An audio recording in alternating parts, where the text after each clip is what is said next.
imut, so baik hati, sok sopan santun, Ranikor berpamitan pulang terhadap raja dengan meminta pelukan. Namun sayangnya raja pun menolak untuk berpelukan dengan Ranikor.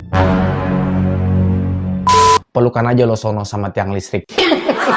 Menunda penerbangan ke Singapura ini adalah bukti baru yang didapatkan oleh tim investigasi dari pihak Iqbal. Ini tidak bisa menjadikan bukti yang begitu akurat yang bisa meringkus Dimas. Dan akhirnya Dimas pun terbebas dari penjara.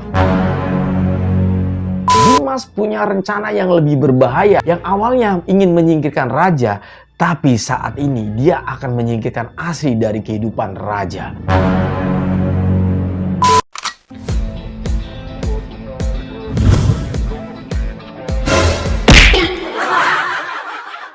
Halo guys, assalamualaikum warahmatullahi wabarakatuh. Selamat datang lagi teman-teman. Apa kabar kalian semua? Semoga sehat, selalu panjang umur, banyak rezeki, dan selalu dimudahkan segala urusannya. Siapapun kalian, doa yang terbaik dan yang pastinya semoga dijabah. Amin ya guys ya. Kita akan masuk di episode yang ke-42, alur cerita dari drama series Amka. Cerita ini dimulai dari Iqbal teman-teman. Selama ini ternyata Iqbal mempunyai tim investigasi yang sengaja dia bentuk untuk menyelidiki sosok Dimas. Karena dia masih tidak terima dengan kasus yang terjadi dan menimpa Rama teman-teman. Tim investigasi tersebut memberikan informasi terbaru, yaitu tentang menunda telatnya Dimas ya pada saat terjadinya kecelakaan Rama dulu. Dia sengaja menunda penerbangannya teman-teman. Dan ini adalah menjadi alat bukti terbaru dari Iqbal yang tujuannya untuk menjerat Dimas. Saking senangnya dengan bukti ini, akhirnya Iqbal pun mencoba menghubungi Arsy dengan bertujuan bahwa semakin jelas Dimas ini adalah pelaku yang telah membuat Rama kecelakaan dan akhirnya tewasnya Rama pada saat mau menikah dengan Arsy teman-teman. Namun naasnya pada saat Iqbal mencoba memberikan informasi ini kepada Arsy, tiba-tiba raja pun mendengarkan pembicaraan tersebut dan akhirnya tanpa kontrol raja pun langsung menuju rumah Dimas. Arsy khawatir, dia mencoba menarik tangan raja. Namun sosok tenaga raja ini memang sangat luar biasa. Arsy tidak bisa menjangkau dan menghentikan raja teman-teman. Begitu emosinya raja hingga dalam perjalanan pun Arsy begitu ketakutan karena beliau sangat ngegas dan begitu ngebut pada saat mengendarai kendaraannya. Dan sesampainya di rumah Dimas tanpa basa-basi, raja langsung menghantam dan merujak muka Dimas. Perkelahian pun masih berlangsung teman-teman. Namun skor dimenangkan oleh raja karena raja sudah membuat muka dan mimik Dimas menjadi hancur dan juga bonyok teman-teman. Dan akhirnya Iqbal pun datang untuk melerai mereka. Setelah itu raja masih bernafsu ingin menghantam habis-habisan sosok Dimas ini teman-teman. Namun Iqbal sengaja melerai. Dia mengingatkan kepada raja bahwa jangan sampai ini terjadi. Tolong please. Yang ada justru bukan nanti Dimas masuk penjara, tapi melainkan kamu yang nanti yang bakal masuk penjara. Lalu akhirnya mereka pun secara bersamaan datang ke kantor polisi. Iqbal mencoba menjelaskan kepada pihak kantor kepolisian bahwa kami punya bukti terbaru. Dimas pada saat itu menunda penerbangannya untuk ke Singapura. Dia punya banyak waktu untuk mendatangi lokasi terjadinya kecelakaan pada saat itu. Namun sayang teman-teman, dan sangat naas sekali, informasi itu tidak bisa dijadikan bukti untuk menjerat dan menghukum Dimas masuk penjara teman-teman. Dan akhirnya Dimas pun terbebaskan dari penjara.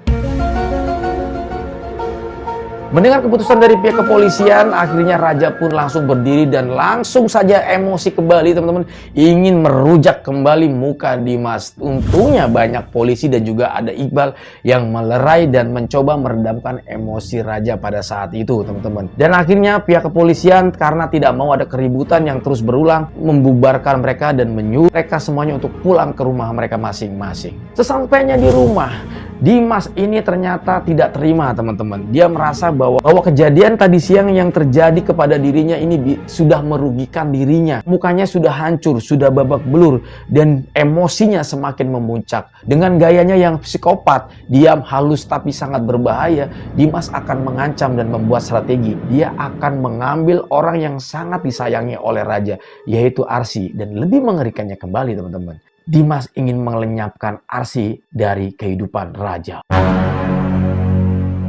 Psikopat kalau udah ngancem kayak gini bahaya.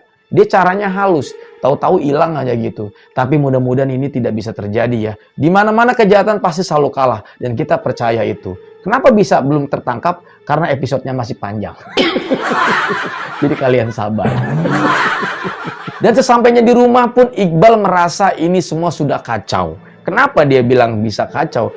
Karena semua udah terbongkar. Niat untuk dekat dengan Dimas pun akhirnya sudah ketahuan. Secara otomatis Iqbal pun tidak bisa mendekati Dimas untuk berpura-pura menjadi temannya. Iqbal merasa buntu dengan kejadian tadi siang karena merasa ini adalah sudah kacau. Kacau sekali. Beda cerita kalau Iqbal pusing dengan kacaunya rencana untuk menjerat Dimas, lalu Dimas juga semakin emosi, dia punya strategi yang lebih berbahaya. Beda cerita kalau misalnya Raja dan juga Arsy begitu sampai di rumah. Ketika Raja meringis kesakitan, tiba-tiba Arsy pun datang untuk mencoba membantu meringankan rasa sakit dari Raja. Dan disitulah momen cute pun datang. Raja mulai manja terhadap Arsy. Dia merengek-rengek kesakitan, tapi juga sambil manja. Lalu Arsy pun dengan sigap mencoba untuk membuatkan nasi goreng kesukaan suaminya. Namun tiba-tiba pada saat membuat nasi goreng, Arsy pun mengeluarkan air mata atau menangis.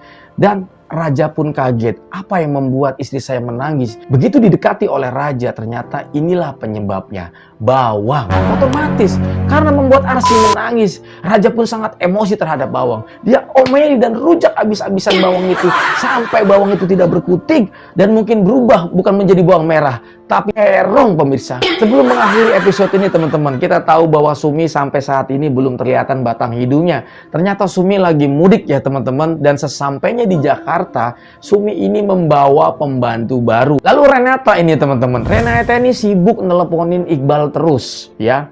Karena pusing, Iqbal pun akhirnya menerima telepon dari Renata. Begitu diangkat, ternyata isi poin pentingnya adalah simpel sekali ya. Kita nggak perlu menjabarkan secara detail.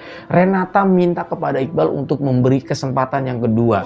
Karena merasa masih menyayangi Iqbal. Yang jadi pertanyaannya, apakah Iqbal bakal memberikan kesempatan kedua terhadap Renata? Bagaimana menurut kalian? Apakah dikasih atau enggak? Menurutku sih lebih baik no ya. Karena gue lebih suka ketika Iqbal dekat dengan Dias. Seru aja gitu. Oke guys, terima kasih banyak buat kalian semua yang udah nonton bareng, yang udah nobar bareng di sini. Ini adalah alur cerita dari episode yang ke-42. Semoga ini bisa nghibur kalian. Gue undur diri pamit, sampai ketemu di video berikutnya. Assalamualaikum warahmatullahi wabarakatuh dan bye-bye.